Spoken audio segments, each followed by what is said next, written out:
Hello students, हम लोग live classes में रिफ्रैक्शन ऑफ लाइट के बारे में बात कर रहे थे।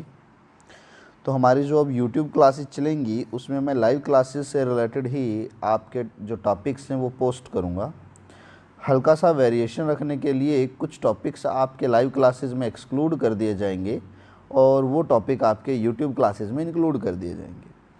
कुछ टॉपिक आपके यूट्यूब क्लासेस से एक्सक्लूड कर दिए जाएंगे और वो टॉपिक आपके लाइव क्लासेस में इंक्लूड कर दिए जाएंगे, ताकि आपको बार बार एक ही टॉपिक देखना भी ना पड़े, आपको बोर्डम भी फील ना हो और लर्निंग जो है हमारी वो स्मूथ रहे।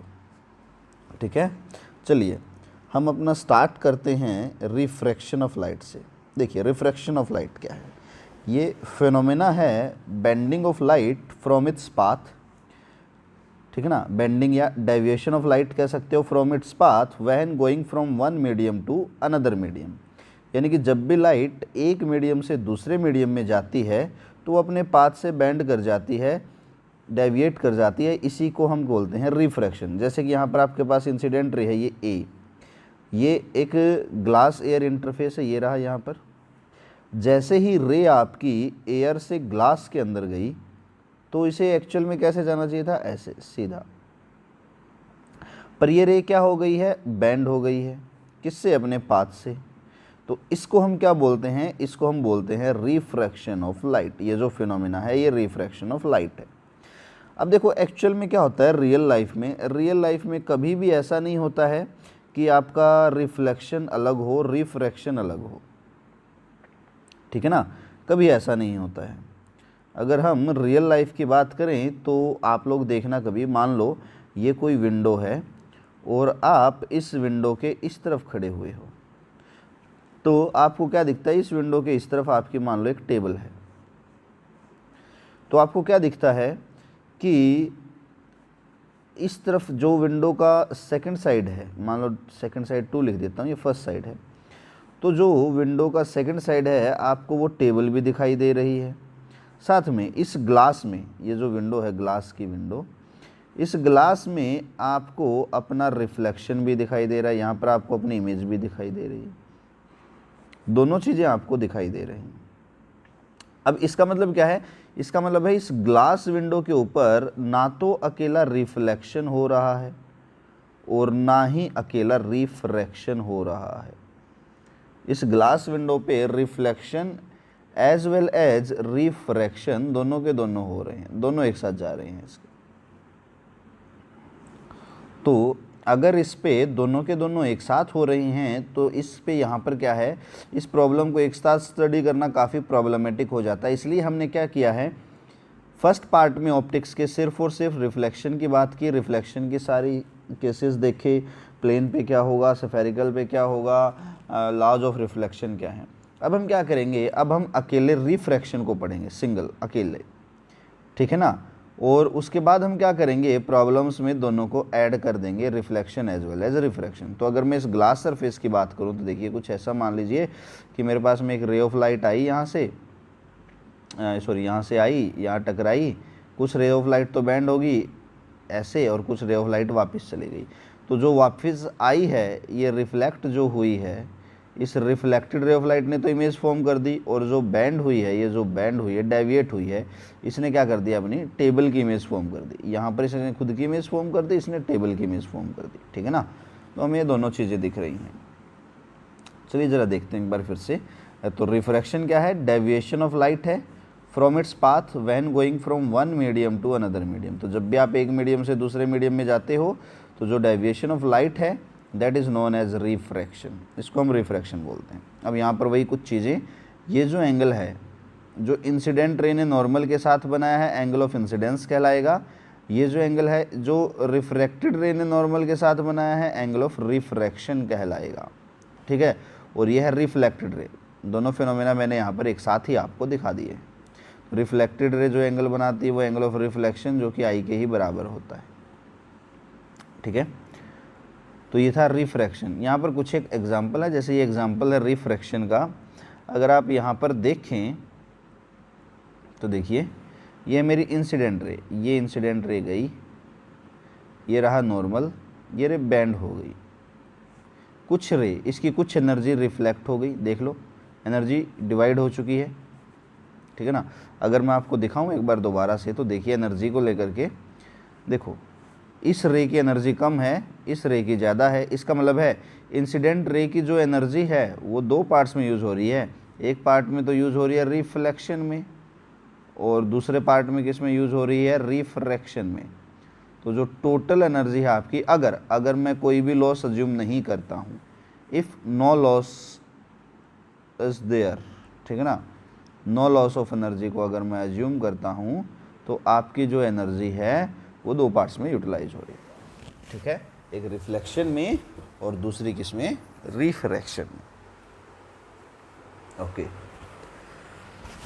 अब अगर मैं कह देता हूँ आपको कि ये है मेरी इंसिडेंट रे, पहली रे, ये नॉर्मल हो गया, ये रे मेरी रिफ्लेक्ट हो गई, ये रे मेरी रिफ्रैक्ट हो गई, ये रे यहाँ स्ट्राइक की, कुछ रे मेरी रिफ्रैक्ट होगी, कुछ रिफ्लेक्ट होगी यहाँ से भी, ये रे दोबारा आई और अब फिर से क्या हो गई, यहाँ से रिफ्रैक्ट हो गई, ठीक है ना। तो अगर मैं यहाँ पर देखता हूँ तो ये मेरी रिफ्लेक्टेड रे है जो नंबर 2 पर है, ये मेरी रिफ्रैक्टेड रे है जो नंबर 3 पर है, नंबर 4 पर मेरी रिफ्लेक्टेड है और नंबर 5 पर मेरी क्या है, अगेन रिफ्रैक्टेड रे। तो अभी हम एनर्जी लॉसेस को कंसिडर नहीं कर रहे हैं, दूसरी बात है ये जो हमें ध्यान रखनी है। अब हम बात करेंगे लॉज ऑफ रिफ्रैक्शन की। यहाँ पर हम ज़्यादा सा टाइम नहीं लेंगे।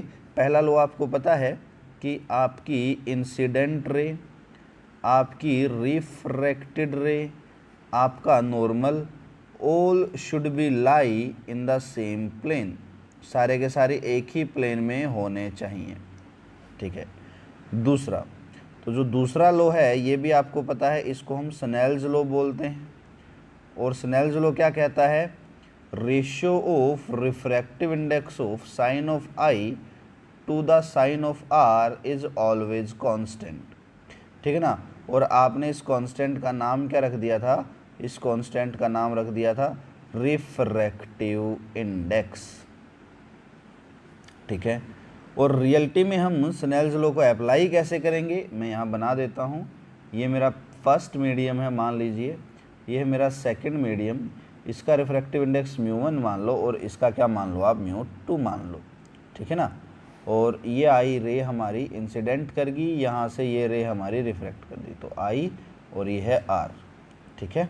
तो अगर मैं यहाँ पर इम्प्लीमेंट करता हूँ तो देखिए μ1 इंटू में sine of i is equals to μ2 into में साइन ऑफ आर। तो यहाँ पर अगर हम देखें तो देखिए क्या होगा, μ1 इंटू में sine of i is equals to μ2 into में साइन ऑफ आर।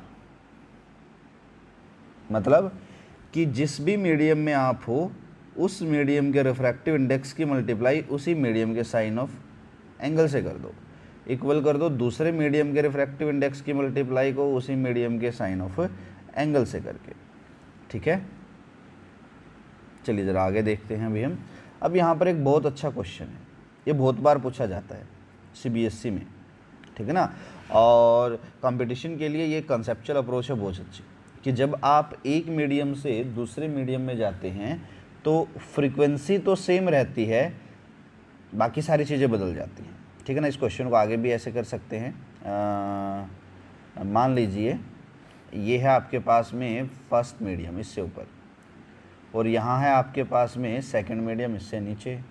तो क्या है, जैसे ही आपकी रे ऑफ लाइट इंसिडेंट हुई फर्स्ट मीडियम पे और ये सेकंड मीडियम में चली गई, अब ये सेकंड मीडियम में अगर चली गई तो सेकंड मीडियम में मान लो ये वाटर है, सेकंड मीडियम, पहला मीडियम मान लो एयर है। हमें पता है एयर में स्पीड ज़्यादा होती है, वाटर में जो स्पीड है वो डिक्रीज हो जाएगी।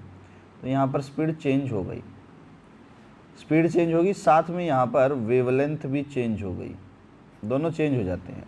कोई आपसे पूछे क्यों चेंज होगी वेवलेंथ, क्योंकि लैम्डा इंटू में फ्रीक्वेंसी बराबर है वेलोसिटी, तो अगर वेलोसिटी बदलेगी तो वेवलेंथ तो बदलेगी ही बदलेगी।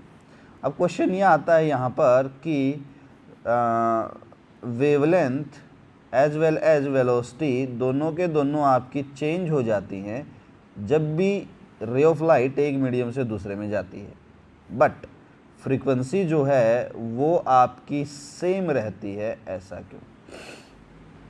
तो इसका जो आंसर है आपका, एक लाइन में अगर आपको लिखना हो तो आप लिखेंगे फ्रीक्वेंसी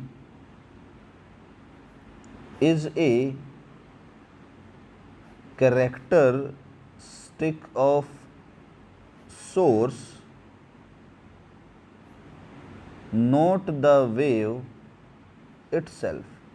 तो जो फ्रीक्वेंसी है वो सोर्स की कैरेक्टरिस्टिक है, न कि वेव की। फॉर एग्जांपल, जैसे मान लीजिए मैं यहाँ पर एक पेंडुलम लगा देता हूँ और ये जो मेरा पेंडुलम है, मान लीजिए ये टू एंड फ्रो कर रहा है अपनी मीन पोजीशन के, और साथ में जब ये टू एंड फ्रो कर रहा है तो ये पेंडुलम क्या कर रहा है, एक वेव को जनरेट कर रहा है। अब एक चीज़ सोचिए, अगर ये pendulum fast to and fro करेगा, काफ़ी फास्ट, तो इसका टाइम कम होगा। हमें पता है फ्रीक्वेंसी तो 1/टाइम के होती है, टाइम पीरियड के। तो अगर इसका टाइम कम हो जाएगा तो फ्रीक्वेंसी क्या हो जाएगी, ज़्यादा।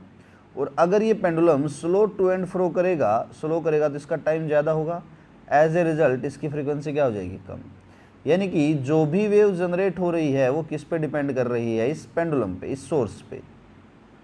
इसकी जो फ्रीक्वेंसी है वो किस पे डिपेंड कर रही है, इस सोर्स पे। अब अगर ये वेव एक मीडियम से दूसरे में चली जाती है तो इसकी सोर्स के मोशन पे क्या है, कोई इफेक्ट नहीं हो रहा, सोर्स तो इसी तरह से एग्जीक्यूट करेगा।